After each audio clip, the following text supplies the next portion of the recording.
Shri Amit Shah to reply the discussion.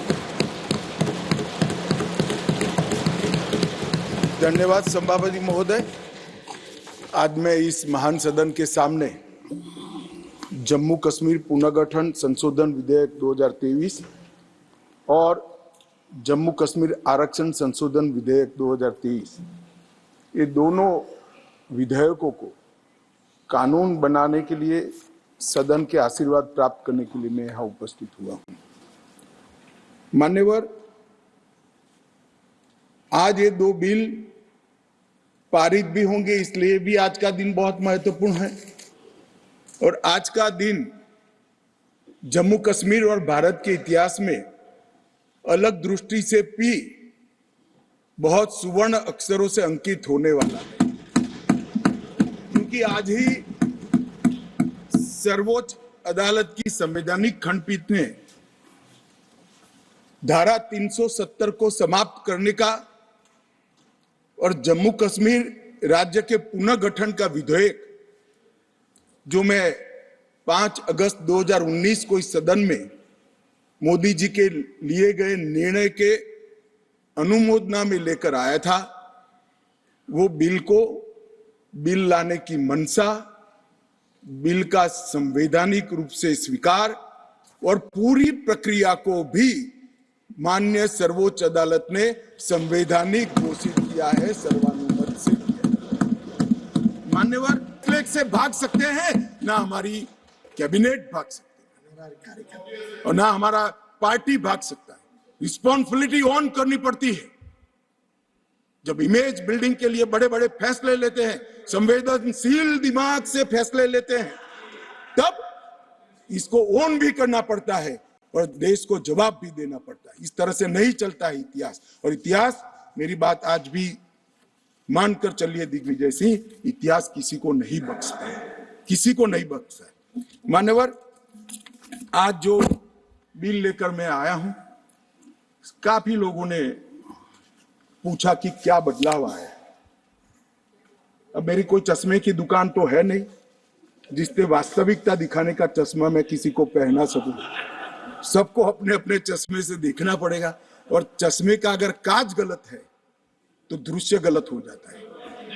मान्यवर, पूरा कश्मीर और जो 2 करोड़ यात्री पूरे देश से जाकर आए, लाखों यात्री अमरनाथ यात्रा कर आए, हर महीने लाखों यात्री वैष्णो देवी के दर्शन करके आते हैं, और 100 से ज्यादा अधिक फिल्मों के शूटिंग हुए हैं, वो सभी एक मुख से कहते हैं कि कश्मीर की परिस्थिति अच्छी है, मगर स्वीकार करने को तैयार नहीं। मुझे मालूम नहीं है कौन सा चश्मा पहनकर ये देखते हैं।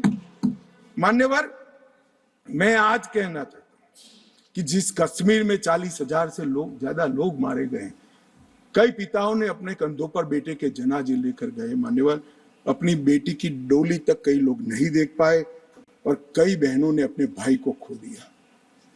इनकी वेदना, हृदय अगर संवेदनशील है तो ही इसका अनुभव कर सकते हैं, मगर हमारे हृदय में जिनके हाथ में हथियार है, इसके लिए ही संवेदना है, तो इसका रास्ता मेरे पास नहीं है। मान्यवर, मैं इनकी मदद नहीं कर सकता, क्योंकि हमारे लिए मन में संवेदना है कश्मीर के युवा के लिए, कश्मीर की बच्चियों के लिए और घाटी के भविष्य के लिए संवेदना है, आतंकवादियों के लिए नहीं। मान्यवर, मैं समझता हूं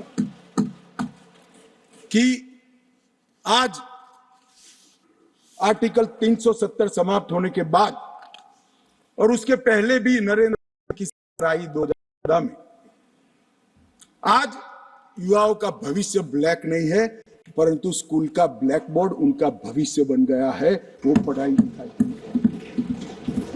जो युवा, मान्यवर, पत्थर लेकर घूमते थे, मोदी सरकार ने, इस प्रधानमंत्री ने इसके हाथ में लैपटॉप पकड़ाने का काम किया है, पूरी दुनिया का एक्सेस।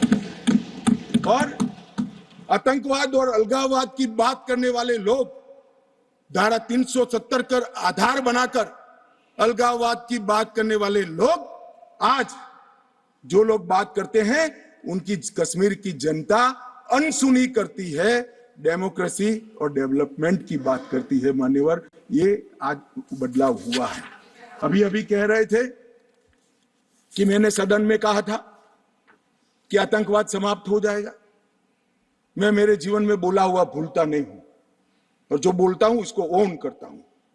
मैंने कहा था कि 370 के कारण अलगाववाद की भावना समाप्त हो जाएगी और जब अलगाववाद की भावना समाप्त होगी सहन सहन आतंकवाद कम हो जाएगा, समाप्त। मान्यवर, ये बीच मझधार में 40 साल इन्होंने गलतियां करी।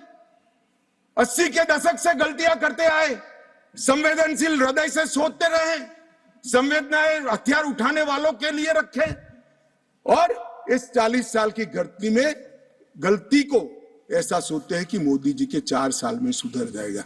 मगर आपकी बात सही है, अपेक्षा ऐसी ही रखनी चाहिए। मैं अब विषय पर मान्यवर, मैं बहुत पास में नहीं जाता। जब चरम सीमा पर थे तब तो आंकड़े बहुत भयावह थे।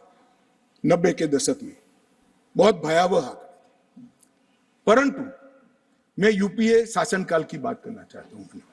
2004 से 14 जब सोनिया जी और मनमोहन जी की सरकार थी, कुल आतंकवादी घटनाएं 7,217 हुई थी और अब आतंकवादी घटनाएं सिर्फ 2,197 हुई है।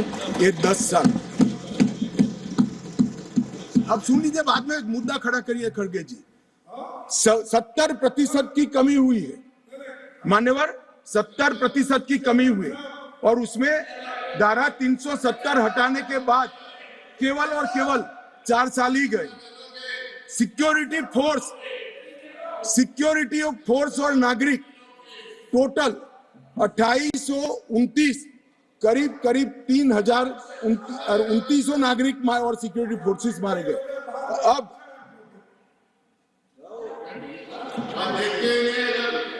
मान्यवर 3,000 नागरिक उस वक्त 4 से 14 में मारे गए।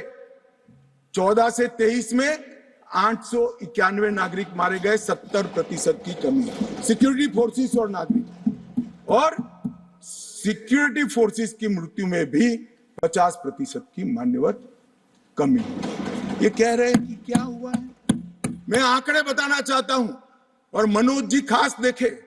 आत्मा है तो अंधेरे में टटोल कर सुने, सोचे और विचार परिवर्तन होता है तो ईश्वर के लिए करे।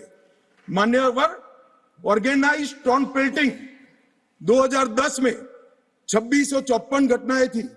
2023 में सिर्फ 4 साल हुए हैं, एक भी पथराव की घटना नहीं हुई, एक भी नहीं। स्टोन पेल्टिंग में नागरिकों की मृत्यु 2010 में 112 हुई थी, क्योंकि स्टोन पेल्टिंग ही नहीं हुई है तो मृत्यु भी नहीं हुई, 0 मृत्यु हुई। मान्यवर, स्टोन पेल्टिंग में जख्मी नागरिकों की मैं बात करता हूं, सिक्योरिटी फोर्स नहीं, नागरिक जो घाटी के हैं वो 6,235 थे, क्योंकि स्टोन पेल्टिंग नहीं हुई है 0 जख्मी हुए।